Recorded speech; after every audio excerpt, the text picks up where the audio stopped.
Las patentes y los modelos de utilidad entrarían dentro del apartado de creaciones técnicas y como tal lo que van a proteger es invenciones que pueden estar relacionadas con un aparato, con un producto, con un proceso que tenga un carácter eminentemente industrial, que se puedan producir o utilizar en una industria. La diferencia entre una patente y un modelo de utilidad es que una patente es una invención con un grado mayor, es un invento mayor, y un modelo de utilidad es un invento menor, una creación técnica con menor altura inventiva o rango inventivo.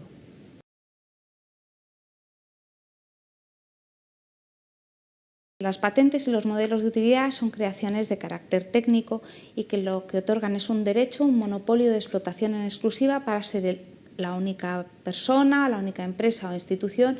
que pueda producir, fabricar o utilizar esa tecnología protegida por una patente o un modelo de utilidad. Es muy importante este carácter de monopolio porque es lo que da valor a una patente o a un modelo de utilidad, pero hay también que reseñar que es un derecho que se adquiere de una forma voluntaria, no hay una obligación de hacer esta solicitud de este derecho. Si alguien solicita una patente o un modelo de utilidad, sabe que en contrapartida va a tener que hacer una divulgación de su invención. Esa divulgación va a determinar que cualquier tercero conozca la tecnología y, en su caso, incluso que cualquier tercero pueda tratar de emular, copiar, replicar la tecnología producida por una patente, protegida por una patente o un modelo de utilidad. Por ello, antes de hacer una solicitud de patente o modelo de utilidad, debe tenerse claro cuál va a ser el objetivo de la protección, qué se está buscando con ello. Si es una tecnología fácilmente replicable y copiable, habrá que evaluar si interesa hacer una solicitud de patente o, por el contrario, interesa mantener aquella creación bajo el secreto industrial.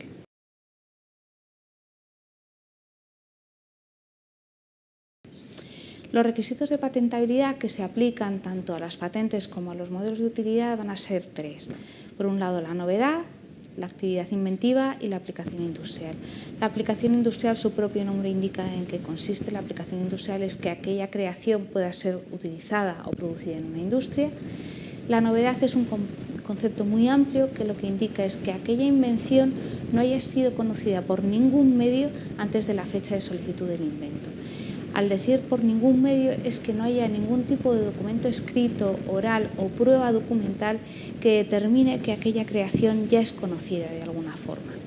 Esto tiene gran relevancia, por ejemplo, en el mundo y en el ámbito universitario, porque es frecuente que investigadores, sin conocer exactamente los requisitos de patentabilidad, hagan publicaciones previas y ellos mismos están destruyendo su novedad. Y que sea realmente importante tener conciencia de que si hay una invención que pueda llegar a ser protegible como patente, ha de hacerse primero el registro de patente y posteriormente una publicación. Y el tercer requisito, que sería el de actividad inventiva, es un requisito algo abstracto que lo que trata de determinar es, a la vista del estado de la técnica conocido y accesible, porque no solo es que sea conocido por una persona o dos, sino que haya alguna vía que permita acceder a ese conocimiento técnico. Pues a la vista de ese conocimiento técnico que ya es accesible y al que se puede tener acceso de una manera fácil, un experto en la materia, a su juicio, esa invención sería obvia, porque con el conocimiento técnico que hay se podría decidir que aquello es evidente. Es un requisito difícil de evaluar y es quizás la piedra de batalla de muchas solicitudes de patente que caen no tanto por el concepto de novedad, sino por el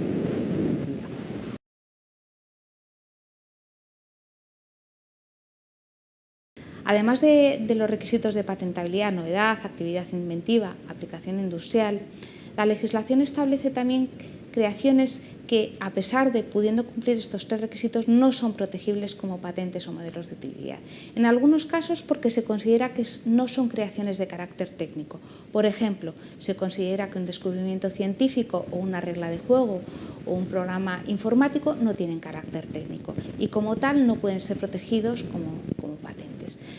Además de estas exclusiones, porque la creación no se considere que tenga un carácter técnico, hay exclusiones que delimitan que no se pueden determinadas creaciones proteger como patente, pues porque pueden ir en contra a lo mejor de la ética o la moral.